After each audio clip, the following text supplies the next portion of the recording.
Welcome to my channel asset ডোরে সবাইকে স্বাগত। আজকে আমরা নিয়ে এসেছি ভারতবর্ষের নামকিন বড় কোম্পানি বিকাজি ফুড কোম্পানির আইপিও নিয়ে। এই কোম্পানির প্রমোটার শিবরতন আগরওয়াল এবং ওনার ভাই দীপক আগরওয়াল। এনারা 3 পিঢ়ি অর্থাৎ ওনার বাবা ঠাকুরদার আমল থেকে এই ব্যবসা বিকাজি কোম্পানি ব্যবসা শুরু হয়েছে। কোম্পানি অনেক পুরনো রেপুটেড কোম্পানি, ট্রাস্ট করা যায়। এই কোম্পানিতে ইনভেস্ট করার জন্য আমরা বিশ্বাস করতে পারি যে না, এই কোম্পানি উঠে যাবে না, এই কোম্পানিতে ইনভেস্ট করতে পারি। ইন্ডিয়ার লার্জেস্ট কোম্পানি ফুড প্যাকেজিংয়ে। এই company mainly bhujia, namkeen, packet sweet, papad এছাড়া 300 রকমের আইটেম এরা তৈরি করে। এনাদের বছরে 29 টন মাল প্রোডাকশন হয়। আর সেকেন্ডে আছে পাঁপড়, যেটা হ্যান্ডমেড পাঁপড় এনাদের, যেটা মহিলারা হ্যান্ডমেড হাতে বেলে যে পাঁপড়টা তৈরি হয়, সেই পাঁপড়ের এনাদের লার্জেস্ট 9 টন বছরে প্রোডাকশন হয়। কোম্পানির মেন ব্যবসা লিড দেয় আপনার রাজস্থান, আসাম এবং বিহারে। এছাড়াও 23টি স্টেটে ব্যবসা আছে। বিদেশে 21টি দেশের মধ্যে ব্যবসা আছে। এর মধ্যে যেমন north America, Europe, Netherlands, Africa এবং এশিয়ার বিভিন্ন দেশে এনাদের বর্তমানে ব্যবসা। এনাদের বর্তমানে 3.20% ব্যবসা বছরে বিদেশে হচ্ছে। এবার আগামী দিন আস্তে আস্তে বাড়ছে, আগামী দিন এটা আরও বাড়বে আশা করা যাচ্ছে। বর্তমানে যে 6টি ম্যানুফ্যাকচার এনাদের ইউনিট আছে, তার মধ্যে 4টি আছে রাজস্থানেই, 1টি আছে আসামে, 1টি আছে বিহারে। কোম্পানির ব্র্যান্ড ভ্যালু খুবই ভালো, সারা ইন্ডিয়ায় তো পরিচিত, এর সাথে বিদেশেও পরিচিত এবং বিদেশেও আস্তে আস্তে এর পরিচিত আরও অনেক বাড়ছে। এনাদের ডিস্ট্রিবিউশন নেটওয়ার্ক ভালো, খুবই স্ট্রং। এনাদের প্রত্যেক স্টেটে আউটলেট আছে, ডিস্ট্রিবিউটারশিপ প্রত্যেকটা স্টেটে ওয়াইজ আছে। আরও এনারা স্ট্রং করার চেষ্টা করছে, বিদেশেও ডিস্ট্রিবিউশন স্ট্রং আরও বাড়াচ্ছে। এরপরে আমরা চলে আসছি মেন যেটা আমাদের আলোচনা, আইপিও যেটা শুরু হচ্ছে সেই সম্বন্ধে। এবারে আমরা আইপিওটা জানতে চলে আসবো কম্পিউটার স্ক্রিনে, দেখে নেব কম্পিউটার স্ক্রিনে যে বর্তমানে আইপিও এনাদের কি পরিস্থিতি।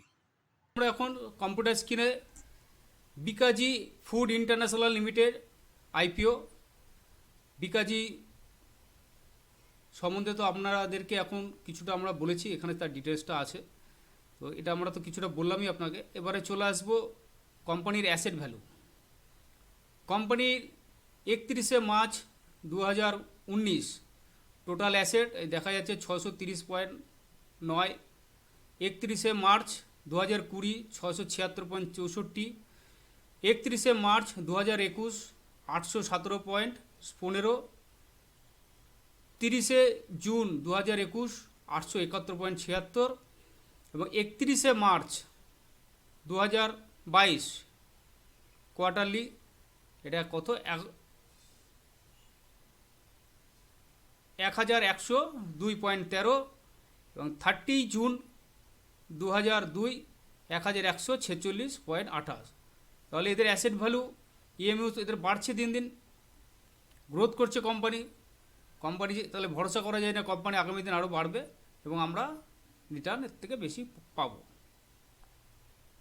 এবারে চলে আসি কোম্পানির আইপিও শুরু হচ্ছে 3 নভেম্বর 2022, থাকবে 7 নভেম্বর 2022 পর্যন্ত। ফেস ভ্যালু 1 পার শেয়ার। প্রাইস থাকছে 285 to 300 পার শেয়ার। 50টা শেয়ারের লট, একদম ফিগার করে দিয়েছে 50টা শেয়ার, একটা লট সাইজে 50টা শেয়ার থাকবে, ঠিক আছে। এবারে এনএসসি বিএসসি দু জায়গাতেই লিস্টিং হবে, দু জায়গার থেকেই আমরা অ্যাপ্লাই করতে পারবো।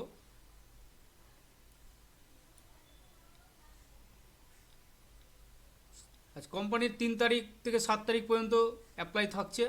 বেসিক অ্যালটমেন্ট 11 তারিখে হবে ইন্টেনশন অফ রিফান্ড আপনাদের 14 তারিখ থেকে দিয়ে দেবে যাদের যাদের অ্যালটমেন্ট হবে না। Credit of share of to DMart, মানে ডিমার্টে 15 তারিখে আপনাদের ক্রেডিট হয়ে যাবে। লিস্টিং ডেট 16 তারিখ থেকে আপনারা দেখতে পাবেন। এই হচ্ছে গিয়ে এর চার্টে দেখাচ্ছে। এরপরে ইনভেস্ট করব কত, কিভাবে করব। 1 লট মিনিমাম 50টা শেয়ার, একদম রাউন্ড ফিগার করেছে 15,000 টাকা, এবং ম্যাক্সিমাম 13 লট 650 শেয়ার 1,95,000 টাকা। HNI BHI এটা আমাদের জন্য না, আমরা রিটেলার, আমরা এইটুকু নিয়ে দেখব, ঠিক আছে। তো এই হচ্ছে মেন ফান্ডা। কোম্পানি আগামী দিন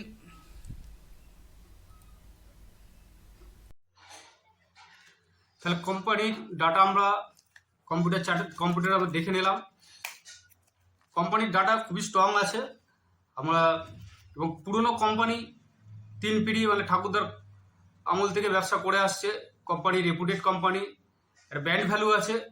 কোম্পানিটা প্রতিদিন এটা গ্রোথ করছে, নতুনভাবে প্ল্যানিং করছে আরও কীভাবে গ্রোথ করা যায়। আইপিও এর মাধ্যমে বাজার থেকে টাকা তুলছে, সেটাকে কীভাবে আরও কোম্পানি ভালো করার জন্য, উন্নতি করার জন্য ইনভেস্ট করা যায়, সেভাবে প্ল্যানিং করছে। অতএব এখানে ইনভেস্ট করা যায় চোখ বুঝে, এখান থেকে কিছু আমরা রিটার্ন পাবো। তো কোম্পানি ডাটা খুবই স্ট্রং। এখানে ইনভেস্ট করলে আপনি লং টার্ম এবং শর্ট টার্ম দুরকমভাবে ইনভেস্ট করতে পারেন। ভবিষ্যৎ যে কোম্পানিও বাড়বে, আপনার ইনভেস্টও ভ্যালুও বাড়বে। শর্ট টাইমের জন্য করতে পারেন, যে না আইপিও নিয়েছে, আইপিওটা হয়েছে, তারপরে আমি একটা লাভ নেবো, নিয়ে বেরিয়ে যাবো, সেটাও করতে পারেন। সেটা আপনার ব্যক্তিগত ব্যাপার, আপনারা যেভাবে নেবেন সেইভাবেই করতে পারেন। তাহলে আমরা দেরি না করে এখন থেকে প্রস্তুতি নেব। আগামী দিন 3 তারিখ 10টার থেকে শুরু হয়ে যাবে অ্যাপ্লাই করার জন্য। 7 তারিখ অবধি বিকাল 5টা অবধি অ্যাপ্লাই করা যাবে। এর মধ্যে আমরা অ্যাপ্লাই করব। তবে আমি বলবো ইচ্ছা থাকলে খুব শিগগিরই, মানে আগামী দিনই অ্যাপ্লাই করে ফেলা ভালো, কারণ পরে অ্যাপ্লাই করলে অ্যালটমেন্ট আপনি নাও পেতে পারেন। যেহেতু কোম্পানি খুব ভালো, এতে মানে অনেকে অ্যাপ্লাই করবে, একটা ভলিউমে অ্যাপ্লাই হবে আশা করা যাচ্ছে। তো সেখান থেকে বলবো যে অ্যাপ্লাই করার ইচ্ছা থাকলে একটু আগেই করে নেওয়া ভালো। তো এই হচ্ছে গিয়ে আজকের আইপিও নিয়ে বললাম। এবারে যেটা বলছিলাম বা বলে থাকি, আমরা চাই, যেটা বলি থাকি, যে ভিডিওটাকে সবাইকে শেয়ার করুন, লাইক করুন, সাবস্ক্রাইবার করুন। স্টক মার্কেট সম্বন্ধে সবাইকে একটু জানার সুযোগ করে দেন। ইনভেস্ট আমরা স্টক মার্কেটে কেন করব, আগামী দিনে মার্কেট ভ্যালুর সঙ্গে একটা সামঞ্জস্য রেখে, যেমন আজকে 10 টাকার যে ভ্যালু, আগামী দিনে এটা 10 বছর পরে 100 টাকার সমান হয়ে যাবে। যেমন আমরা দেখেছি বিগত দিনে 100 টাকা নিয়ে বাজারে গেলে যে বাজার করে নিয়ে আসতে পারতাম, সেটা এখন আমাদের 1000 টাকা নিয়ে গেলেও ঠিকঠাকভাবে করা যাচ্ছে না। বেশি দিনের কথা না, কত বছর হবে, 10-12 বছরের কথাই বলছি। তো আগামী দিনেও সেই একই রকমভাবে ভলিউম বাড়ছে। এরপরে এখন 1000 টাকা নিয়ে গেলে যেটা হচ্ছে না, এরপরে সেটা 1 লাখ টাকার কাছাকাছি চলে আসবে। সেটা 10 বছর, 12-15 বছরের মধ্যে এরকম একটা পরিস্থিতি চলে আসতে পারে। তো শেয়ার মার্কেটে ইনভেস্ট করলে কি হবে, মার্কেটের সঙ্গে ভ্যালুয়েবল আপনার ইনভেস্টটা লেভেলে থাকবে। ঠিক আছে, সে যাই হোক, এগুলো নিয়ে পরে অন্য ভিডিও করবো, আলোচনা করবো, অন্যরকম ভিডিও নিয়ে আসবো এরপর ডিটেলসে। আজকের মতন এখানেই রাখছি। হ্যাঁ, ধন্যবাদ।